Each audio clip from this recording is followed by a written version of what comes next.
Welcome back to our 4th edition of TikTok Deep Dive. This spin-off series is slowly starting to overshadow its 4chan brother, and we are super happy that you guys enjoy these as much as we like diving deep into the madness that TikTok can bring. We could always use your help as well putting these together. If you see anything you think strange enough to mention, please reach out to any of our links and send it to us.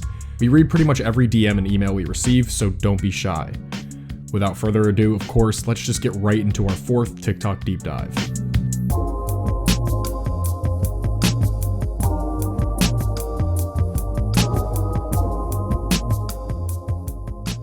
Hey everyone, this is Raymundo2112, and I was asked to help out on this TikTok video here. The first page of the night isn't just one page, but it's becoming quite the weird short-form phenomenon, popping up here and there. It seems multiple AI art pages create these artificially generated tell-all videos of serial killers explaining their crimes and life in their own words. All the videos feature AI art and AI voice to more accurately convey the person.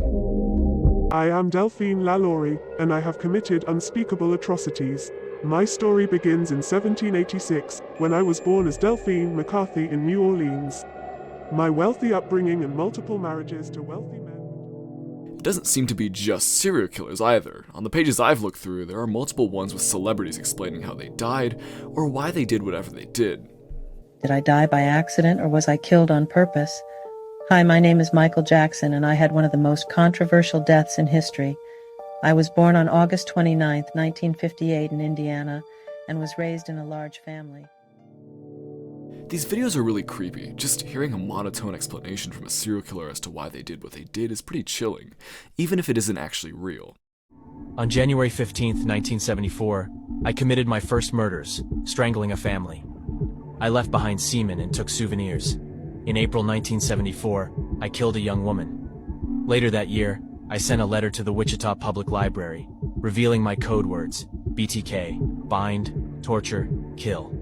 The celebrity ones creep me out by far the most, because they're faces that I actually know, and when they look AI generated and talk like robots, it gives a perfect uncanny valley effect. Dark turn when I was arrested and charged with the murder of Odin Lloyd in 2013.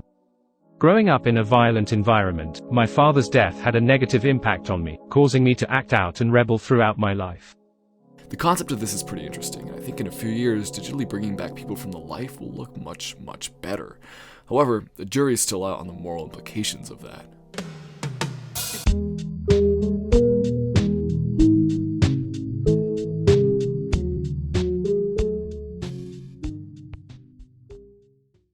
Our next stop on the dive is a page called Mr. Casino 1, and on the surface it looks pretty standard. Every video features the titular Mr. Casino, a middle-aged gentleman who posts a ton about movies, pop culture, and going to the casino.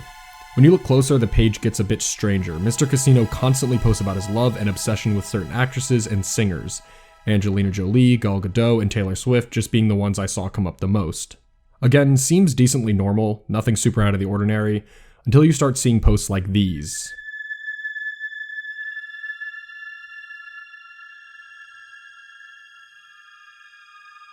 Now this page is absolutely huge. Mr. Casino posts almost every day, and sifting through every single post would put this video's release date to 2030, so I'm unsure as to when he started apparently texting celebrities. A good bulk of his content is mentioning his connections with these famous women, and I'm unsure as to what is actually going on. On the surface, it looks like he's just sort of boast lying for clout, even though of course it's not true. It also seems like he's absolutely in love with these celebrities, so he's sort of lying to the people that watch him and to himself, but my last theory is incredibly sad if true. Mr. Casino is pretty big on TikTok with almost 100,000 followers, and that's bound to get some eyes on him. And since his content is a little cringy, that means trolls are inbound en masse. His comments are flooded with enablers that pretend to believe that he is dating or in contact with these celebrities, so it makes me wonder if these same trolls create fake accounts in order to catfish Mr. Casino. Now, I don't have any substantial proof that that's what's going on here, but with the type of content he puts out and the type of people I see in his comments, I wouldn't be surprised. Mr. Casino posts a lot about the casino as well, and going to the casino frequently doesn't necessarily mean you have a full-blown gambling addiction, but I've seen multiple comments that address the fact he might have a gambling addiction and not to worry and just keep going to the casino.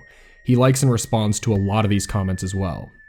So it is impossible to say whether or not these trolls in the comments are genuinely doing any harm. However, the possibility that they are being harmful isn't totally out of the realm of possibility, and it could be them behind the celebrity texts. Unfortunately, with semi-cringy content and trolls, it's safe to assume the worst. As someone who has gone down the Chris Chan rabbit hole, it's all my brain can think about.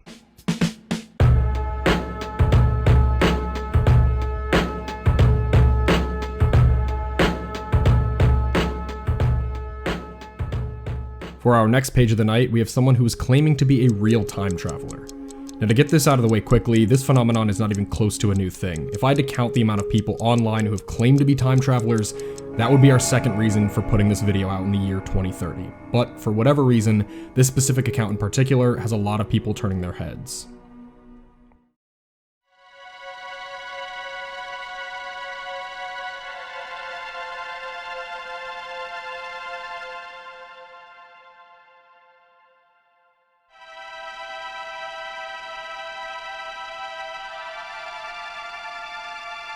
As you can see here, this account predicted that in September, the first ever Category 6 hurricane would occur, and shockingly pretty much right on cue. Hurricane Lee formed in the Atlantic Ocean and became a Category 5 in less than 24 hours. Because of that occurrence, a notable amount of people actually got weirded out and even convinced by this account. While Hurricane Lee forming right on cue is certainly strange, we shouldn't have to explain that it is obviously nothing more than a coincidence. Category 6 hurricanes are of course not even something that exist, and thanks to now, benefit of hindsight for us, we've been able to see that this hurricane did not affect Florida or the Carolinas.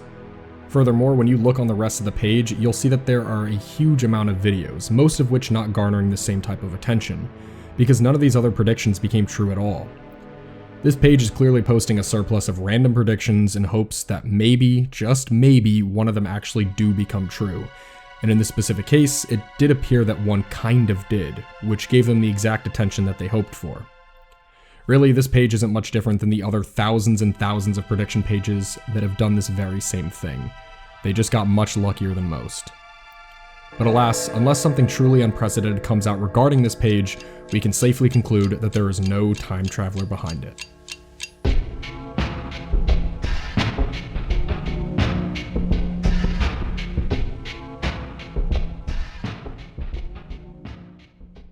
For those who are sensitive, I want to issue a quick warning that this video contains discussion about abuse and kidnapping.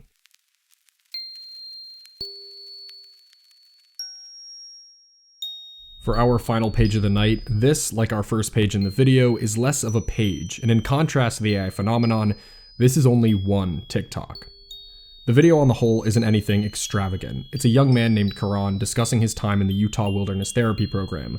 In case you didn't know, the Utah Wilderness Therapy Program is a program for troubled teens to go through a guided therapeutic retreat in the Utah deserts. It's meant to teach kids the value of being a part of something bigger, to rely on your peers, and to learn self-confidence building tasks. On paper, it sounds like a brilliant idea, a couple months away from technology, away from society, and a focus on nature and relationship building. In practice, some of these programs become insidious in their methods. In Karan's tell-all about his experiences, he describes being left in the vast Utah deserts, going days without water, hiking until 5 a.m., only ever getting sleep once the sun comes up. There are days where we had to wait for water to be delivered to us. We were dehydrated, thirsty. There are nights where we would hike all night until 5 a.m. in the morning, where we'd only get to bed when the sun was rising. He talks about abusive peers and a lack of staff interference. Not only were the staff negligent, they openly ignored Karan's abdomen pain, which he told them about multiple times. In the middle of my stay, I began to feel a sharp pain in my lower right quadrant of my abdomen. I didn't think too much of it at first, so I kept silent about it. But the pain increasingly got worse. I went to staff and told them. All staff did was give me some Tylenol and say it was okay. Eventually, my pain got so bad I fell to the ground, unable to walk. I was taken to the doctor, where they checked me for 5 minutes and sent me back to the camp, saying nothing was wrong with me. He eventually was able to identify the issue with another doctor. He was taken for surgery and unable to see his parents throughout that time. After 3 weeks of the increasing pain, I was taken to the doctor where tests were done.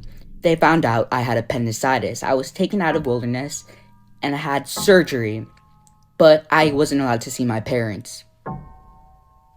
Unfortunately, Karan's story isn't the only one that tells about how horrific these places are.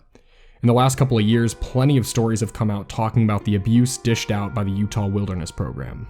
Over the 50+ wilderness therapy programs in Utah, a lot of them have come under fire recently, with plenty of so-called patients of theirs discussing the treatment they received while there, and all have the same story as Karan. Shockingly enough, these wilderness programs aren't stopping at abuse, as a lot of the teens that attend these places are forced against their will and essentially kidnapped to partake in therapy. Staff will show up and take teens in whatever state they are in and transport them to Utah, all this with the parents' permission. So not only are the conditions basically torture, the way most teens get there is by force. This is all condoned by the parents, who I would really hope have no idea what truly goes on at these places, but want their child to get better. However, even if that is the case, parents should know that if a therapy program offers kidnapping as a way to transport them, it probably isn't a very good program.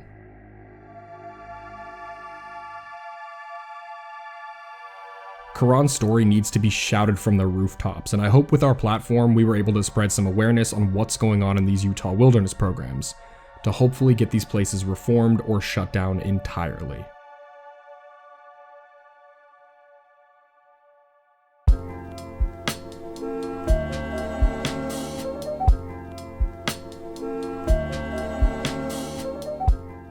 Thank you guys so much for watching. Make sure to like this video and subscribe. If you like the channel, make sure to check out our social medias in the description below. Make sure to stop by our Discord, it really is the best place to chat with us and hang with fellow debunk enthusiasts. Of course, if you'd like to support the channel a little bit more other than liking and subscribing, please head over to our Patreon, Debunk Plus. Only $1 a month and you guys get access to a bunch of stuff. Videos early, script PDFs, whatever random stuff we decide to put up, and more. As always, my name is Sep from Debunk File. Thank you guys so much for watching. Bye.